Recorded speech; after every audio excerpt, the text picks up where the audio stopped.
Hi there, it's Beth Stefaniak with MessyMarriage.com and another edition of Sloppy Joe Time. Now, let me ask you a question. When your spouse hurts you, what do when you have that conversation? When you have already let your spouse know that they've hurt your feelings, and you've said, okay, let's schedule a time to talk through this, and you've allowed time to process and pray and think through your part as well as the part of your spouse in that hurt. How do you handle that conversation? Because very often, even when I've gone through all of these stages and all of this preparation for a conversation, I have a sloppy expectation that I can defend myself in that moment. Let's say my husband comes with a hurt or a way that I have offended him.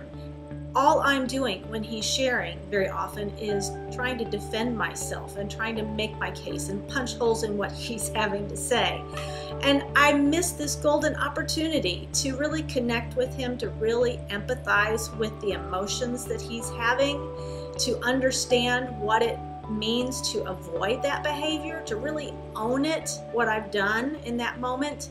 So what I'm saying, when you come together with that conversation, it's really more about one person speaking and one person listening. You can swap roles and let the other person process and talk through their feelings at another time, usually a day or so later. But in this case, you're just listening to your spouse and how they feel like you've hurt them. And what you do is you paraphrase, you parrot back exactly what you hear, sentence by sentence. No interpretation, no paraphrasing. It's all about the content and letting it go through your mind in a way that it can't go if you just listen and don't recall it and don't say it.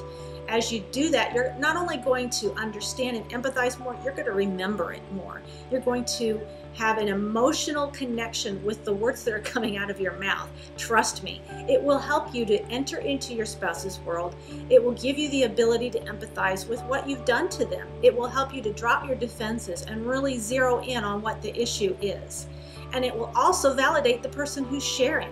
They will know that you truly get it, that you probably won't do that again because you understand the gravity of that offense against them.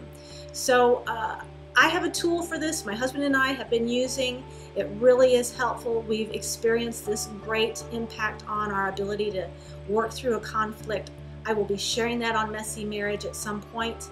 I hope you'll join me next time, though, for another Sloppy Joe Time where we work through those sloppy expectations in marriage and life. Thanks so much.